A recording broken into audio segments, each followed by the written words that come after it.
الشیطان اللعین الرجیم بسم اللہ الرحمن الرحیم الحمد للہ رب العالمین والصلاة والسلام والتحیت والاکرام علی سیدنا و نبینا و شفیع ذنوبنا و طبیب نفوسنا رحمت للعالمین ابی القاسم مصطفی محمد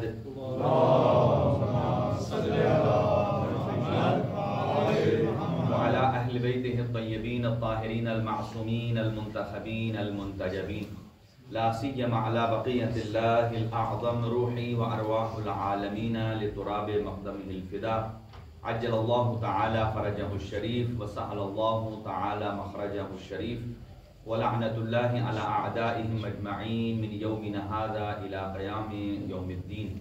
اما بعد فقد قال الله الحكيم في كتابه المتين بسم الله الرحمن الرحيم سبحان الذي أسرع بعبده ليلا من المسجد الحرام إلى المسجد الأقصى صدق الله العلي العظيم. اللهم صل على محمد وآل محمد. چلو یہ کلمات سے آغاز گفتگو ہے. اللہ تعالیٰ کی ذات ہم سب کی توفیقات میں اضافہ فرمائے، مرحومین کی مغفرت فرمائے، خاص طور سے جناب برادر اعظم نقوی صاحب کی والدہ ان کے درجات بلند فرمائے، حضرت شریف صاحب ہیں ان کی دادی کے درجات بلند فرمائے، اس ادارے کے مرحومین کے درجات بلند فرمائے اور مریضوں کو شفائے کلی عنایت فرمائے، جلد از جلد لباس عافیت پہنائے اور اس شب کی برکت سے پروردگار ہم سب کی توفیقات میں اضافہ فرما، ہمارے معمولات کو آسان فرما، مسائب بلیات پریشانیوں کو دور فرما اور ظالمین کو نیست و نابود فرما، مظلومین کی مدد فرما. حضرت خدا امام زمان عجل اللہ تعالی فرجہ الشریف کا جلد از جلد ظہور فرما. برائے تعجیل ظہور امام زمان بآواز بلند صلوات بر محمد و اہل بیت محمد. اللہم صلی علی محمد و آل محمد.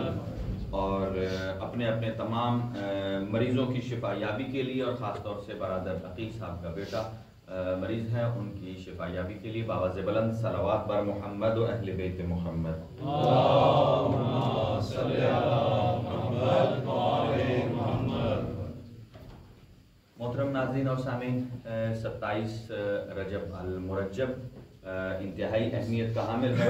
ویسے تو جب سے ماہ رجب سٹارٹ ہوا ہے، اللہ تعالیٰ کی ذات نے اس ماہ رجب کی برکتوں سے ہمیں نوازا ہے اور اللہ تعالیٰ کی ذات نے توفیق دی ہے کہ مختلف مواقع پر ہم مستفید بھی ہوئے ہیں. لیکن بہرحال اس رجب سے بھرپور فائدہ اٹھانا لازمی ہے اور قیامت والے دن محشر کے میدان میں ایک آواز گونجے گی بار الہ پروردگار عالم کی طرف سے کہ این الرجبیون، کہاں ہیں وہ لوگ کہ جنہوں نے رجب المرجب کے مہینے سے فائدہ اٹھایا. تو وہاں ایک بہت بڑی قوم سامنے آئے گی اور کہا جائے گا کہ ان کے سروں پہ تاج پہنا دو، شاہی تاج پہنا دو اور ان کو شاہی لباس سے ملبوس کر دیا جائے اور انہیں جنت کی بہترین خوشبو سے معطر کر دیا جائے. تو جب معطر کر دیا جائے گا تو پھر کہیں سے آواز آئے گی کہ کیا یہ نبی مرسل ہیں کہ جن کو اتنا مقام دیا جا رہا ہے؟ کیا یہ کوئی رسول ہیں کہ جنہیں اتنا مقام دیا جا رہا ہے؟ یا کوئی آئمہ ہیں یا کوئی اولیاء ہیں کہ جنہیں اتنا مقام دیا جا رہا ہے؟ تو آواز قدرت آئے گی نہیں، یہ وہ رجبیون ہیں کہ جنہوں نے ماہ رجب میں صرف ایک روزہ رکھا تھا. اللہ اکبر. اور جو اس سے زائد استفادہ کرتے ہیں، اللہ تعالیٰ کی ذات ہم سب کو توفیق دے اور کل کا دن بھی انتہائی بابرکت ہے. اور دو مناسبتیں، ایک ہے مبعث رسول خدا صلی اللہ علیہ وآلہ وسلم کہ جب آپ نے اعلان رسالت فرمایا. یہ بات یاد رکھیے کہ نبی پہلے سے تھے، ہمارا عقیدہ ہے کہ نبی پہلے سے تھے اور 40 سال میں انہوں نے رسالت کا کام سٹارٹ کیا ہے. رسالت کیا ہوتا ہے کہ اللہ کا پیغام دوسروں تک پہنچانا.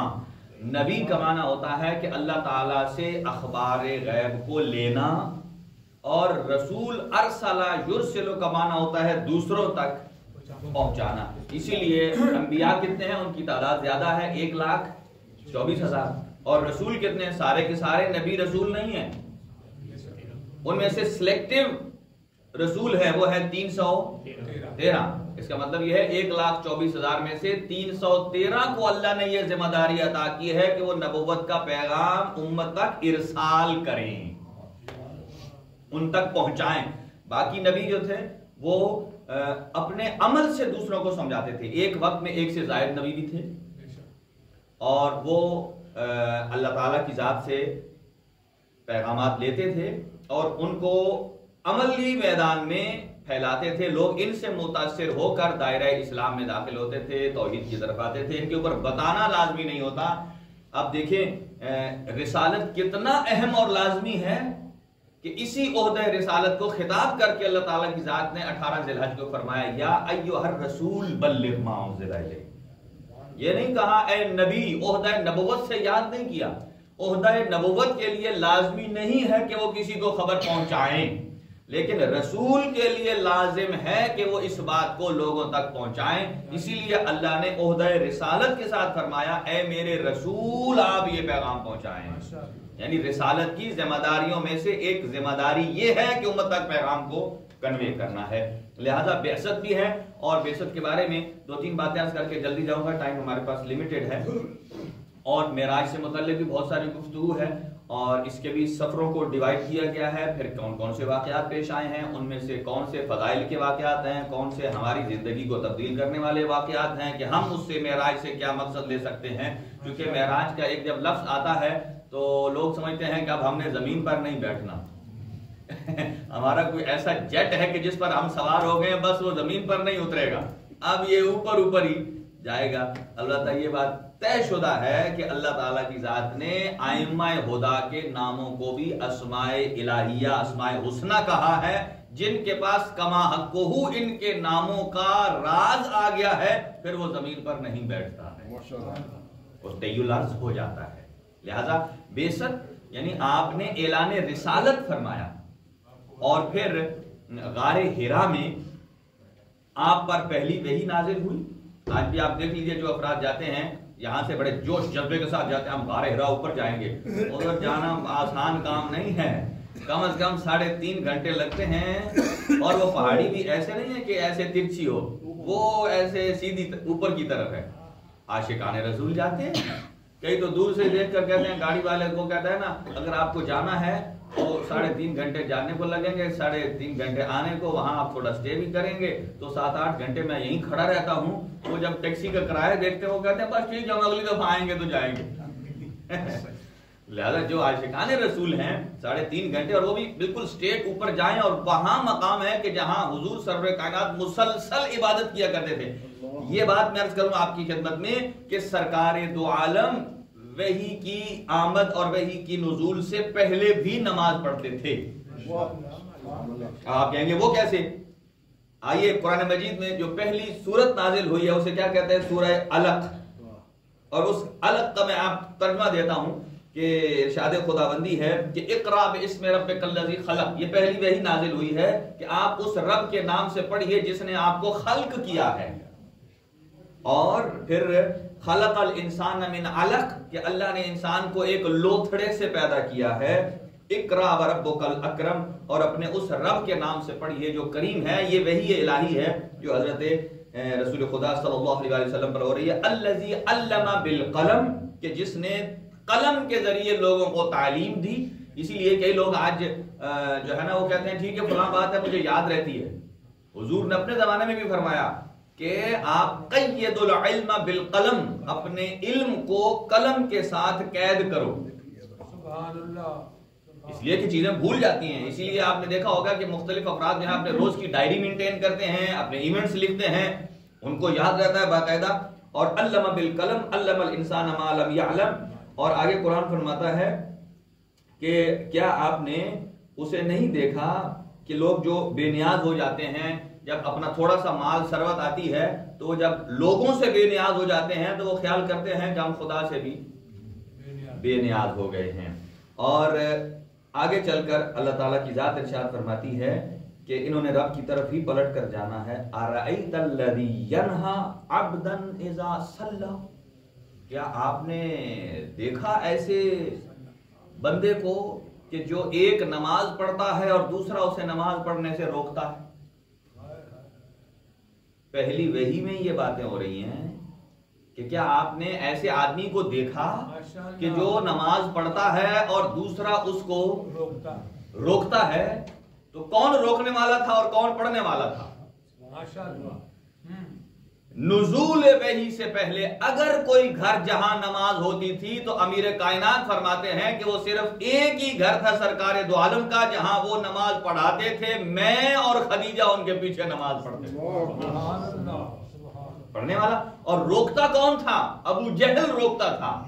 اس کا مطلب یہ ہے اعلان رسالت سے پہلے آپ نبی مسلمن تھے، اور مکتب تشیع کے مطابق تو نبی بن کر نہیں آتا بلکہ ہوتا ہے، آ کر نہیں بنتا بلکہ ادھر سے بن کے آتا ہے۔ اور یہ اعلان رسالت ہوا، اور پہلے 3 سال آپ نے مخفی تبلیغ کی اور کہا وَأَنذِرْ عَشِيرَتَكَ الْأَقْرَبِينَ، اپنے رشتہ داروں کو ڈرائیے، اور اس کے بعد پھر کھلی تبلیغ کی کھلے پیمانے پر۔ تو حضور پہلے نماز پڑھتے تھے اور روکنے والا ابو جہل تھا۔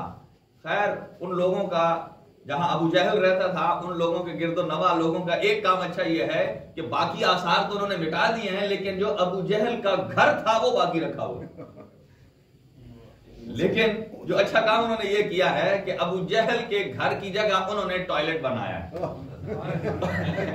یہ ایک ان کے ذہن میں کوئی اچھی بات آ گئی ہے کہ یہ وہ کہ جو ہمارے نبی کو ستایا کرتا تھا اس کا گھر اسی قابل تھا اور ہے، ہونا چاہیے۔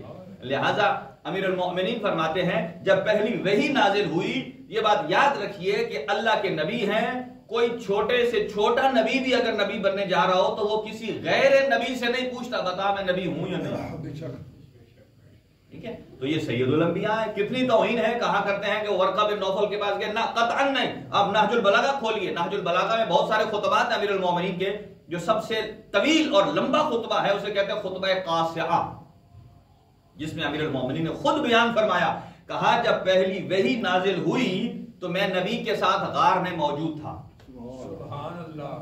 نبی کے پاس غار میں موجود تھا، اور جیسے ہی وحی جبرائیل امین نے نبی معظم کے حوالے کی، سمعت رنت الشیطان، میں نے شیطان کے چیخنے اور چنگھاڑنے کی آواز کو سنا۔ سمعت رنت الشیطان، چیخنے کی آواز سنی تو میں نے رسول خدا کو فرمایا یا رسول اللہ ما هذه الرنہ، یہ آواز، یہ چنگھاڑ یہ کیسی ہے؟ آپ نے فرمایا کہ یا علی هذه الرنہ رنت الشیطان، یہ شیطان کی چنگھاڑ ہے کہ وحی کے نزول پر اب وہ مضطرب اور پریشان ہے کہ اب میں محمد اور علی کے ماننے والوں کو کیسے ورغلاؤں گا، کیسے ورغلاؤں گا۔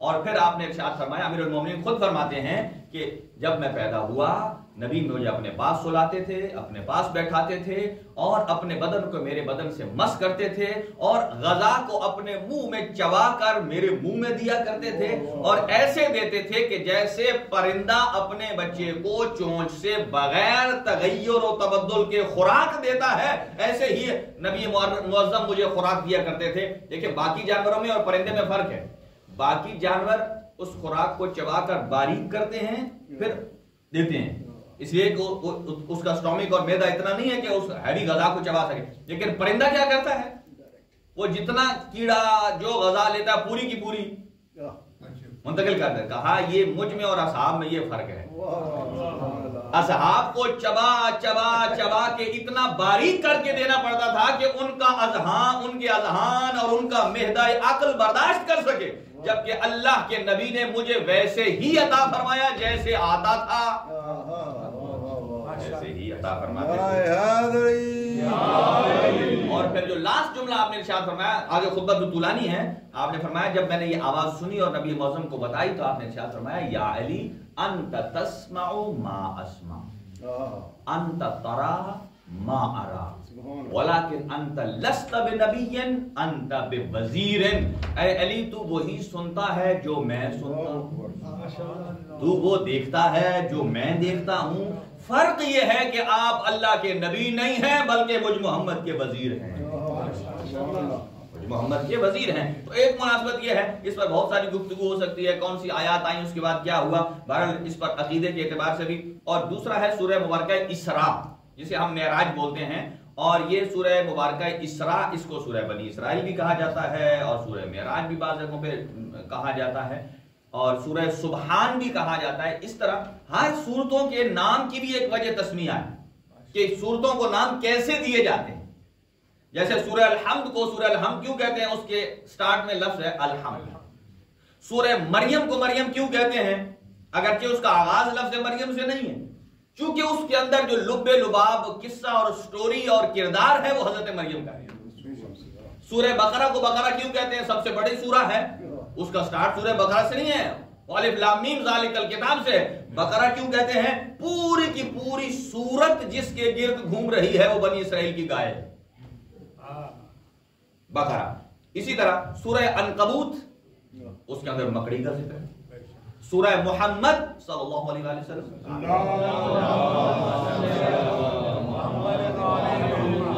اور سورہ علق جس میں اللہ نے انسان کو علق سے لوتھڑے سے پیدا کیا۔ اب میں نے پوری سورت اس لیے نہیں پڑھی، اس کے آگے میں ایک آیت آ رہی ہے جس میں سجدہ واجب ہے، اور خیر سجدہ تو کرنا چاہیے، لیکن یہ ہے کہ کم از کم جس ہم پڑھام میں ہیں تو وہ اسی طرح مختلف صورتیں ہوں کہ مختلف۔ اس کو سورہ اسراء اس لیے کہا جاتا ہے، رات کی ٹریولنگ کو عربی میں اسراء کہتے ہیں، اور دن کے سفر کو سیر کہتے ہیں۔ قرآن نے جہاں کہا سیرو فی الارض یعنی دن دن میں سیر کرو، اور اسراء جب کہا سبحان الذی اسرا یعنی وہ اللہ جس نے اپنے حبیب کو، اگر یہ نہ کہتا نا کہ رات میں لے گیا ہے تو پھر بھی اسراء یہ بتاتا ہے کہ رات کا سفر اسراء کہلاتا ہے۔ سبحان الذی اسرا یعنی سبحان ہے وہ ذات کہ جس نے اپنے حبیب کو لے گیا۔ اب کئی کہتے ہیں کہ کیسے جا سکتے ہیں، تو یہاں خوبصورت جواب دیا ہے علامہ حسین بخش جارد صاحب نے۔ وہ کہتے ہیں اللہ نے یہ نہیں کہا کہ محمد چلے گئے صلی اللہ علیہ وسلم، کہا اسرا بعبدہ، اللہ لے گیا۔ کہا جہاں تم کہتے نا چلے گئے تو پھر سوال بنتا تھا کیسے گئے، جب وہ لے گیا تو پھر سوالات ختم ہیں، وہ صاحب قدرت ہے، علی کل شیء قدیر ہے۔ جب وہ لے گیا تو پھر سوال ختم ہے، جیسے بھی لے گیا وہ خدا کی قدرت ہے۔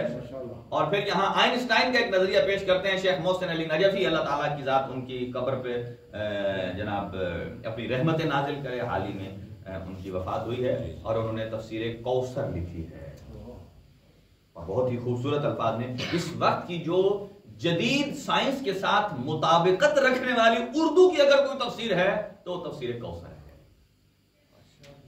تفسیر کوثر، سبحان الذی اسرا بعبدہ، عبدہ اپنے عبد کو لے گئے۔ اب یہاں نہ نبی کہا نہ رسول کہا، اس لیے اللہ بتانا چاہتا ہے کہ نبی بعد میں ہوتا ہے، رسول بعد میں ہوتا ہے۔ نبی اور رسول سے پہلے مقام عبد ہے۔ جیسے ہم تشہد میں بھی کیا پڑھتے ہیں، اشہد ان لا الہ الا اللہ وحدہ لا شریک لہ واشہد ان محمدا عبدہ ورسولہ۔ عبد پہلے ہے، رسول بعد میں ہے، لہذا عبد کا مقام بہت بلند ہے۔ عبد کا مطلب صرف یہ غلام نہیں ہے، بلکہ عبد جو واقعاً عبودیت پروردگار کو انجام دیتا ہو، ہر آن میں اللہ کے محتاج ہیں، ہر سانس میں۔ اور سبحان الذی اسرا بعبدہ لیلاً، لیلاً دوبارہ کہا، اسرا کا معنی بھی رات کو، لیلاً یعنی تاکید ہے کہ کوئی یہ نہ سوچے کہ دن دن میں گئے ایک۔ اور دوسرا اس کا جواب یہ ہے کہ لیلاً کا مطلب ہے ایک رات، لیالی ہوتی ہے ایک سے زیادہ راتیں، یعنی یہ پورے کا پورا جرنی، پورے کا پورا یہ ٹرپ یا سفر معراج یہ کئی راتوں پر محیط نہیں ہے، ایک ہی رات میں لے گیا اور ایک ہی رات میں لے آیا۔ تو کیسے گئے، کیسے آئے، کتنا سفر؟ تو آئنسٹائن کی تھیوری یہ ہے، وہ یہ کہتا ہے کہ زمانہ اور مکان یہ ہر جگہ کے اعتبار سے تغییر کرتا ہے، تبدیل ہوتا ہے۔ مثلا آپ دیکھیں یہاں سے اگر جیسا کہ ابھی جیمز ویب گئی ہے، یہ یہاں سے کوئی ایسی رفتار تیز بھیجتے ہیں جو سپیس پر، جو خیر جیمز ویب کے بارے میں انہوں نے کہا کہ یہ نوری سفر طے کر، نوری سفر، تو جو نوری سفر طے کر رہی ہے اس کے 10 منٹ کی ویلاسٹی اگر آپ برابر کرنا چاہیں تو جو دنیا کے دن ہیں تو ان میں تو پتہ نہیں کتنے دن لگ جائیں گے۔ حالانکہ رفتار ایک ہے کہ رفتار ہے، لیکن وہ نوری رفتار ہے، اس کو اگر آپ ماپنا چاہیں، چونکہ دونوں میں زمانے کا فرق ہے، وہ زمین کے گرد، چونکہ یہ دن رات 24 گھنٹے یہ سورج کے گرد گردش کرنے سے بنتے ہیں، راؤنڈ دا کلاک جسے کہا جاتا ہے. اور اگر آپ اسپیس سے باہر نکل جاتے ہیں تو ٹائم زون یہ نہیں رہے گا. دنیا کے اندر رہ کر ٹائم زون مختلف ہے، کسی کا ٹائم آگے ہے، کسی کا ٹائم پیچھے ہے. تو جب اسپیس سے باہر نکل جائیں گے، چونکہ زمین دو قسم کی گردش کرتی ہے، ایک یوں اور ایک ایسے. اور جو ایسے گردش کرتی ہے وہ بڑی سلو رفتار کی ہے، وہ اپنا ایک ٹرن 6 مہینے میں مکمل کرتی ہے. لہذا موسم دو ہیں، یا سردیاں یا گرمیاں. اور جو ایسے گھومتی ہے یہ ہر 30 دن میں ایک چکر مکمل کرتی ہے. اس سے یہ ہوتا ہے کہ مہینے تبدیل ہوتے ہیں. لہذا جب آئنسٹائن نے یہ کہا کہ اگر کوئی آدمی یہ سوچنا چاہے کہ نبی جب معراج پر گئے اس سفر کی ویلاسٹی کیا تھی، اس کو ہم دنیا کے ساتھ کمپیریزن کرنا چاہیں سفر کے ساتھ، کیا تھا؟ ممکن ہی نہیں. اس لیے کہ ہم رہتے ہیں زمان اور مکان کی حدود کے اندر، اور وہ سفر تھا زمان اور مکان کی حدود سے باہر. آپ امیجن ہی نہیں کر سکتے، سوچ ہی نہیں سکتے. تو سبحان الذی اسری بعبدہ لیلا من المسجد الحرام، جو مسجد اقصی تک، مسجد حرام سے مسجد اقصی تک لے گئے. مسجد حرام کہاں ہے؟ جو خانہ کعبہ کے ارد گرد ہے. اور وہیں گھر تھے حضرت ابو طالب علیہ السلام کا، حضرت عبد المطلب کا، اسی طرح ابو لہب کا، ابو جہل. یہی تو مدینہ تھا، مکہ تھا کہ اب اسے پھیلا دیا گیا ہے. تو مسجد حرام سے لے کر گئے، اور مسجد حرام میں بھی حضرت ہانیہ کے گھر آپ تشریف فرما تھے. یعنی اس کا مطلب یہ ہے کہ وہ گھر اس وقت ان گھروں میں آتا تھا جسے مسجد الحرام کہا جاتا ہے. حضرت ابو طالب علیہ السلام کی بیٹی ہیں، حضرت امیر المومنین کی بہن ہیں. اور جب اللہ تعالیٰ کی ذات نے جبرائیل امین کو بھیجا، جائیے اور میرے حبیب کو کہیے کہ ابھی آپ 40 دن حضرت خدیجہ سے الگ رہیے. اور پھر آپ نے پیغام بھیجا حضرت خدیجہ کو کہ میں آپ سے جدا ہوں، ناراضگی کی بنا پر نہیں، یہ حکم پروردگار ہے. اور اللہ تعالیٰ کی ذات اس 40 دن کے عمل کے بعد مجھے کچھ ہدیہ عطا کرنے والا ہے، اور وہ ہدیہ اور تحفہ ہے حضرت فاطمہ الزہرا سلام اللہ علیہا کے.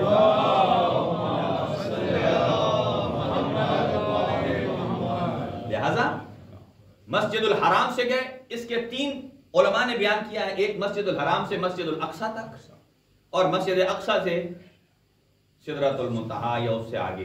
ٹھیک ہے، 2 حصوں میں تقسیم کرتے ہیں. جو کہتے ہیں مسجد الحرام سے مسجد الاقصی تک، اسے کہتے ہیں اسراء، بعض نے یہ تعبیر کی. اور مسجد الاقصی سے آگے ہے معراج، اور بعض نے اس کو ڈفرنٹ وے میں بیان کیا ہے. تو آپ جب تشریف فرما تھے حضرت ہانیہ کے گھر، آپ کے دائیں طرف حضرت امیر المومنین، بائیں طرف حضرت جعفر طیار، اور آپ کے سامنے حضرت حمزہ چچا، اور 3 فرشتے آئے، جبرائیل، میکائیل، اسرافیل. اور وہ آئے، امیر المومنین فرماتے ہیں کہ انہوں نے آپس میں گفتگو شروع کر دی. ایک نے جبرائیل سے کہا آپ ان میں سے کس کو لے جانا چاہتے ہیں؟ کہا ان کو لے جانا چاہتا ہوں کہ جو سید الانبیاء ہیں. اور پھر کہا یہ کون؟ ایک دوسرے کو تعارف کرا رہا ہے. کہا یہ وہ ہیں کہ جو چچا زاد بھائی ہیں اور داماد پیغمبر ہیں، امیر المومنین ہیں. اور یہ کون ہیں؟ کہا یہ وہ ہیں جعفر کے جن کو اللہ جنت میں 2 پر عطا کرے گا. اور یہ کون ہیں؟ یہ ان کے چچا حمزہ ہیں. اس کے بعد سواری براق کو سامنے لائے. اب یہاں بھی ہے کہ براق کیسی تھی، کیا تھا. تو آپ نے سوار ہوئے، اور ایک فرشتے نے رکاب تھامی، دوسرے نے سوار کرایا، اور تیسرے نے لگام کو تھاما. لگام کو تھامنے کے بعد یہاں سے معراج پر جب گئے، اور جب حضور اسی رات کو واپس آئے تو کچھ جب لوگوں کو بتایا، مکے والوں کو، کہ میں تو گیا تھا سفر کرنے، جو پہلے ہی نہیں مانتے تھے. یہ بات یاد رکھیے کہ معراج ہے ہجرت مدینہ سے 1 سال پہلے، اسی لیے سورہ اسراء مکی ہے.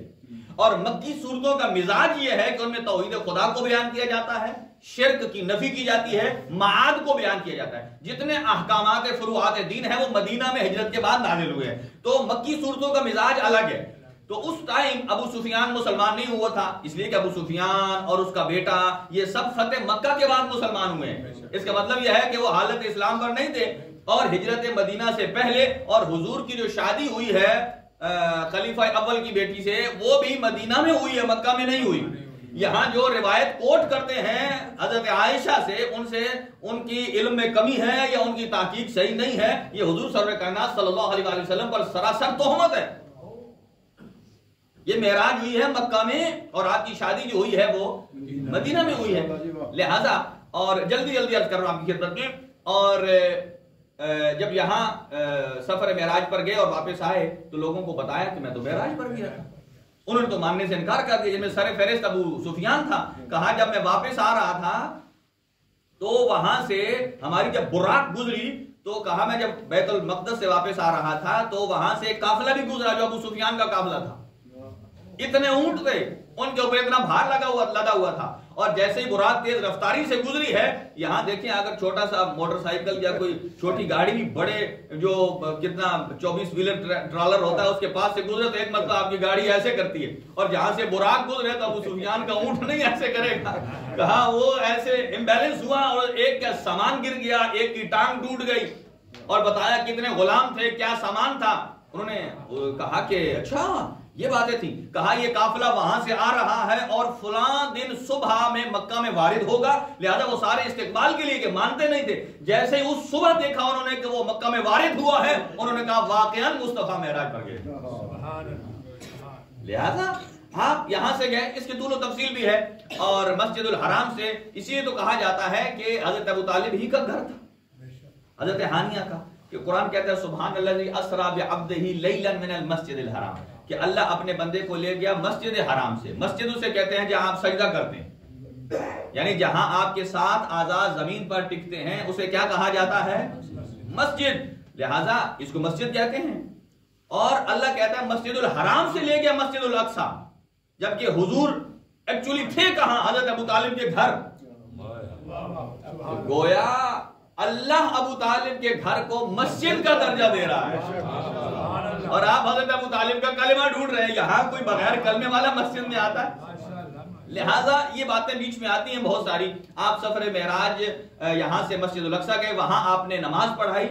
بہت سارے 70 انبیاء وہاں, بہت سارے مدفن ہیں, اور نماز بھی پڑھائی. اور وہاں ایک پتھر موجود تھا جس کے اوپر آپ نے ایک تحریر دیکھی, اور وہ تحریر بہت خوبصورت تحریر تھی, اور اسے دیکھ کر آپ پاش ہوئے. لکھا تھا لا الہ الا اللہ محمد رسول اللہ. صرف یہیں تک نہیں, ایدتہ بوزیرہ, میں نے اپنے وزیر کے ساتھ ان کی تائید کی ہے. ونصرتہ بہ, اور اگر میں نے اپنے حبیب کی کسی سے مدد کی ہے تو اس کے وسیع اور وزیر سے کی. یہ اس پر پتھر پر لکھا ہوا تھا. لہذا آپ وہاں سے چلے ہیں اور مسجد الاقصی, پھر وہاں نماز, پھر اب اس کے بعد آسمانوں پر سلسلہ ہے. آپ کو جنت کی سیر کرائی گئی, جہنم کی سیر کرائی گئی. اب اسی لیے تو لوگ کہتے ہیں نا کہ جب نبی جہنم میں گئے تو ہم چلے جائیں تو کیا ہوتا ہے. عجیب بات ہے, مجھے سمجھ نہیں آتی. جو کہتے ہیں اللہ نے نبی پاک کو بھی تو جہنم کا وزٹ کرایا, بھلے تھوڑی دیر کے لیے ہی ہو. انہیں وزٹ اس طرح سے نہیں کرایا گیا. یہ تو ان کا وسیع قسیم النار والجنہ ہے. تو خود محمد مصطفیٰ کا مقام کیا ہوگا. اور یہ جو کہا گیا کہ کیوں معراج کرائی مسجد الحرام سے مسجد الاقصی تک, الذی بارکنا حولہ لنریہ من آیاتنا, کہ وہ مسجد اقصی کہ جس کے ارد گرد کو ہم نے برکات سے بھر دیا ہے, اس لیے تاکہ ہم اپنی آیات کو دکھائیں. اور حضور سرور کائنات کو اللہ تعالی کی ذات مقام شہود پر لے جانا چاہتی تھی. یعنی وہ چیزیں جو آپ کی اور ہماری نظروں سے غائب ہوتی ہیں, اللہ ان غائب کو شہود میں تبدیل کر رہا ہے معراج پر لے جانے سے, تاکہ وہ اپنی آنکھوں سے دیکھ لیں. یہاں جب آنکھوں سے دیکھنے کا ترجمہ ہوتا ہے تو لوگ سمجھتے ہیں اس سے مراد سمعی اور بصری ہے, اپنی ان آنکھوں سے دیکھنا. نہیں, ان آنکھوں سے نہیں. قرآن مجید فرماتا ہے کہ پاک پیغمبر کو جب لے گئے تو ما کذب الفؤاد, کہ جس چیز کو آنکھوں نے دیکھا اسے دل نے جھٹلایا نہیں. یعنی یہ تحقیق اور یہ تفسیر کہ جو مقام شہود پر تھا اللہ تعالیٰ کی ذات حضور سرور کائنات میں جب حضور وحی بھی لیتے تھے تو صرف ان کانوں سے نہیں, پورے وجود سے لیتے تھے. اس لیے کہ اگر صرف کان سے لی جائے تو کان میں اشتباہ بھی ہو سکتا ہے, لیکن پورے وجود سے لیتے. جیسے کسی بندے کی شوگر لو ہو جائے تو اس کا ایک ہاتھ کامتا ہے, پورا بدن. اس لیے یہ جو لو ڈائبٹیز ہے یہ پورے وجود پر ایفیکٹ کرتی ہے. اسی طرح جب آپ خوراک کھاتے ہیں, کوئی ٹیبلٹ لیتے ہیں, مثلا تو یا آپ لے لیں جو ملٹی وٹامنس لیتے ہیں، جاتے تو معدے میں پورے وجود میں کیا مطلب، یعنی پورے وجود میں پھیلتے ہیں. اسی طرح حضور سرور کائنات جب وحی لیتے تھے تو صرف کانوں سے سنتے نہیں تھے، پورے وجود سے اسے وصول کرتے تھے. اسی لیے امام صادق علیہ السلام فرماتے ہیں کہ جب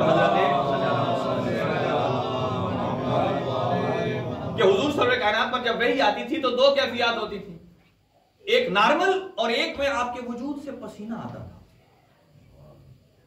وجود سے پسینہ آتا تھا، اور غشی کی کیفیت ہوتی تھی. اور قرآن مجید نے بھی اس کو بیان فرمایا ہے کہ اللہ تعالیٰ کی ذات اپنے حبیب پر جب وحی نازل کرتی ہے تو اس کے 3 طریقے ہیں، یا براہ راست، یا جبرائیل امین واسطہ کے ذریعے، یا حجاب اور پردے کے ذریعے. حجاب اور پردہ کیا ہوتا ہے؟ جب اللہ کسی چیز میں آواز کو خلق کرتا ہے، حضرت موسیٰ کے لیے درخت میں آواز کو خلق کیا تو یہ درخت حجاب ہے، وہ حجاب پردہ نہیں. اللہ بھی متکلم ہے، ہم بھی متکلم مین بولنے والا، لیکن فرق کیا ہے؟ اللہ آواز کو خلق کرتا ہے، جس میں چاہے خلق کر دے. اللہ چاہے اپنے حبیب کے صدقے ایک گو میں آواز خلق کر دے. ابھی بھی آپ مدینہ منورہ میں جب زیارات کے لیے جائیں گے تو وہاں جب آپ کو گرد النواح کی زیارتیں کراتے ہیں، وہ جو لوگ ہوتے ہیں تو یا گاڑی والے انہیں پتا ہوتا ہے، ایک جگہ وہ کہتے ہیں کہ یہ مسجد ہے مسجد جن، یہاں حضور جنوں کو پڑھایا کرتے تھے. اکثر لوگ تو کہتے ہیں نا ادھر نہ لے کر جانا، ہم ادھر جنوں سے بچ کر آئے ہیں، ادھر چمڑ جائیں گے.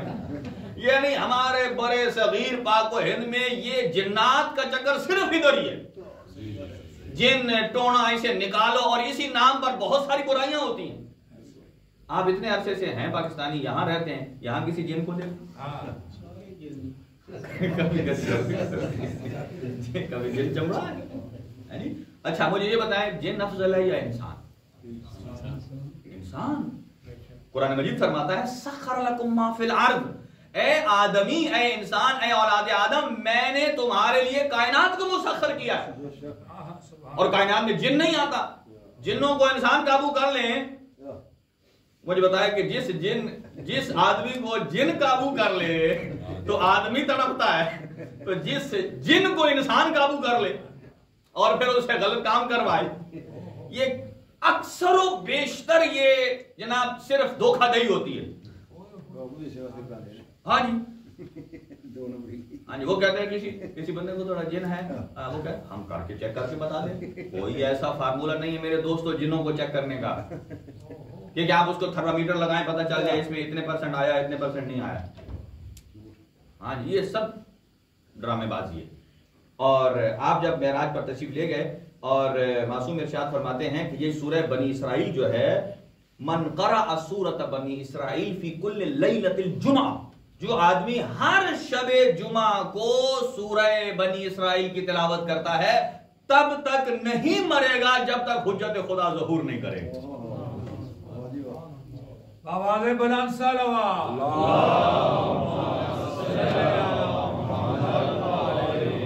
تب تک نہیں مرے گا جب تک، اب ٹائم 5 منٹ ہیں، جلدی اب یہ آپ یوں سمجھ لیجئے کہ حضور پاک اب مسجد الحرام سے پہنچ گئے ہیں مسجد الاقصی پر، اور مسجد اقصی کا نیکسٹ جو سٹاپ تھا وہ کیا تھا؟ سدرۃ المنتہا. سدرۃ المنتہا پر جبرائیل رکے رہے. کہا آپ نے اوپر جاتے ہوئے کہ آؤ چلو، کہتا نہیں میرے پیر جل جائیں گے، یا میرے کیا ہے آگے میں جاؤں تو میں ایک بال بھی جاؤں تو جل جاؤں گا. ایک اور بات بتاؤں آپ کو خوبصورت، بسم اللہ.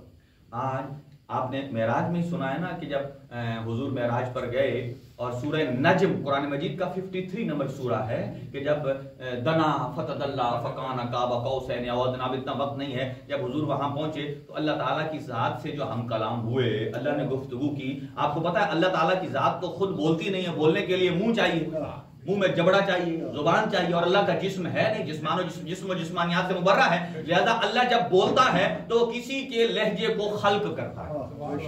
جب حضور سے گفتگو کرنی تھی تو اللہ تعالیٰ کی ذات نے حضرت موسیٰ کا لہجہ خلق نہیں کیا، حضرت آدم کا خلق، نبی ہیں، حضرت ابراہیم خلیل اللہ اولو العزم انبیاء کا لہجہ خلق نہیں کیا، یہاں تک کہ خود اپنے حبیب کا لہجہ خلق نہیں فرمایا.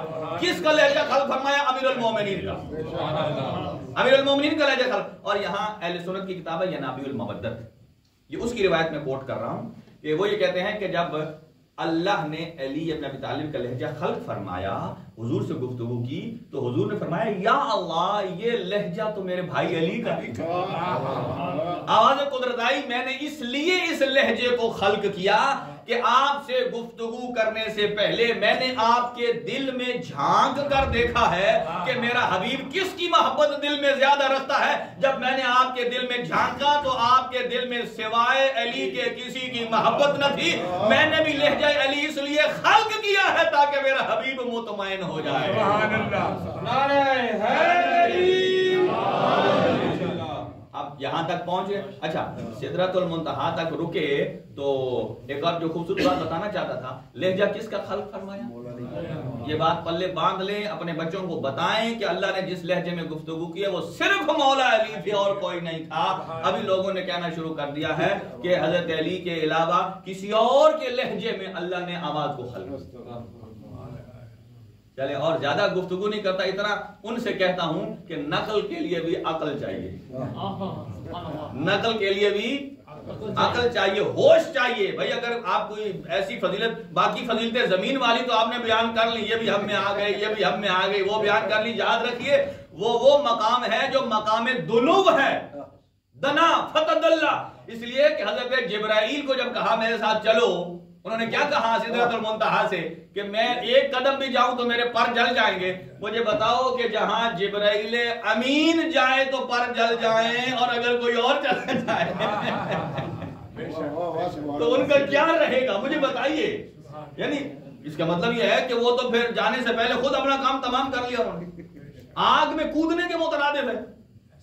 لہذا اب یہ بات سنیے، جب حضور گئے، آپ کو وزٹ کرایا جنت کا اور جہنم کا، اب ٹائم میرا پورا ہو گیا، ابھی اعمال بھی کرنے ہیں۔ 3 روایتیں سناتا ہوں کہ جو ہماری زندگی کو چینج کر سکتی ہیں۔ معراج پر گئے، حضور واپسی پر آئے تو کیا بتایا؟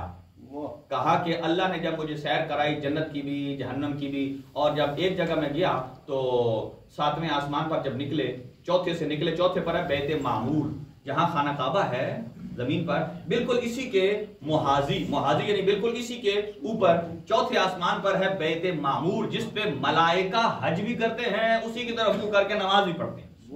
نبی معظم نے وہاں نماز پڑھائی۔ یہاں بھی 7ویں پر گئے، حضرت ابراہیم کو دیکھا کہ وہ چھوٹے چھوٹے بچوں کو پڑھا رہے ہیں۔ پوچھا کیسے؟ کہا کہ جو بچے تحصیل علم کے دوران فوت ہو جاتے ہیں، اسی لیے کہا جاتا ہے علم دین کو سیکھیے، جو علم دین سیکھنے کے دوران مر جاتا ہے اللہ قبر میں بھی اور قبر کے میں مرنے کے بعد بھی حضرت ابراہیم کا اسے شاگرد بنا دیتا ہے، حضرت ابراہیم کو شاگرد بنا دیتا ہے۔ اور جب وہاں گئے اور سیر کی اور ایک کو دیکھا کہ اس کا چہرہ ذرا اترا ہوا تھا، یعنی باقی بڑے خوشحال چہرے۔ جبرائیل سے پوچھا یہ کون ہے؟ کہا یہ بھی فرشتہ ہے۔ کہا اس کا نام کیا ہے؟ اس کا نام ہے ملک الموت۔ سارا جسم خراب ہو گیا۔ ملک الموت۔ کہا اس کا چہرہ اتنا مخوف کیوں ہے؟ کہا اللہ نے جب سے اسے خلق کیا اس کے چہرے پر کبھی اسمائل آیا نہ اس کے منہ پر آتا ہے اور نہ اس کو دیکھنے والوں کے منہ پر آتا ہے۔ ہاں شرط یہ ہے کہ جس کے دل میں علی کی محبت ہو، اسے پتا ہے کہ میں نے اسے دیکھ کر اپنے آقا کا چہرہ دیکھنا ہے۔ اسی لیے کہتے ہیں چلا ہے ملاقات کو۔ اچھا تو پھر کہا کہ خیر یہ طولانی ہے، ایک اور جلدی سے 3 روایتیں عرض کرتا ہوں۔ اور ایک سے پوچھا کہ ذرا جہنم کا وزٹ کرا، انہیں اوپر کہا حضور نے کہ اس کو ذرا جہنم کا ڈھکن اٹھا۔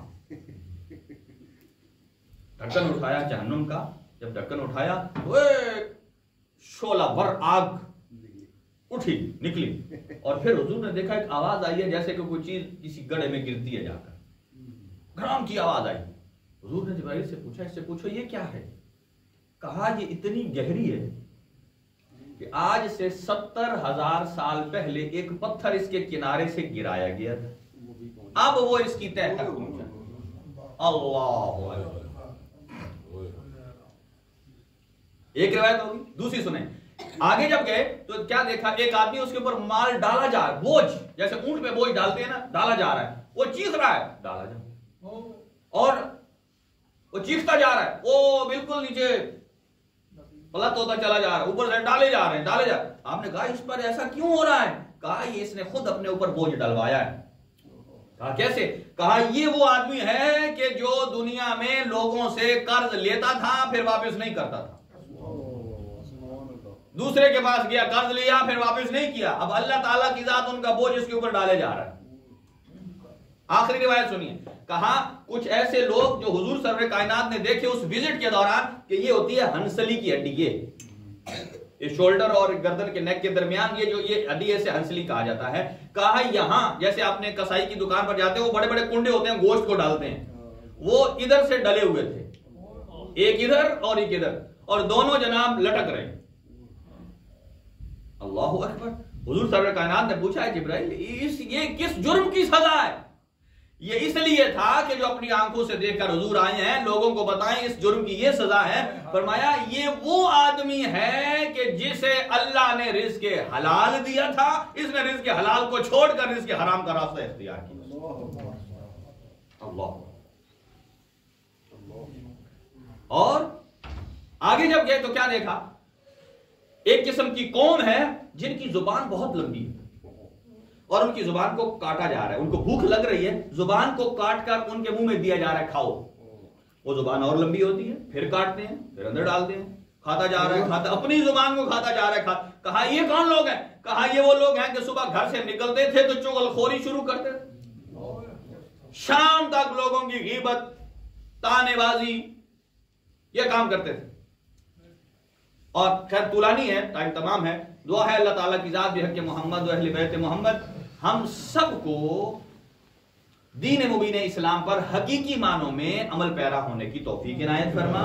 پروردگار اس دنیا میں بھی ہمیں اس کی بلیات اور مصائب سے محفوظ فرما اور آخرت کی آتش جہنم سے بھی محفوظ فرما۔ حضور سرور کائنات صلی اللہ علیہ وسلم، انبیاء کرام، ائمہ خدا کی عزت و عظمت کے صدقے ان کے توفیل پروردگار ہماری زندگیوں میں آسانیاں پیدا فرما، ہماری زندگیوں کو مشاکل سے دور فرما اور مال و رزق میں برکت عنایت فرما، رزق حلال نصیب فرما۔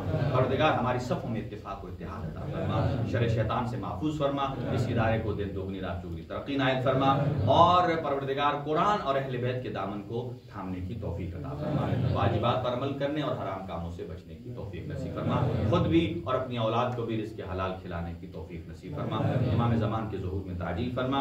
ربنا تقبل دعا منا انک انت السمیع العلیم بجاہ محمد وآلہ الطاہرین۔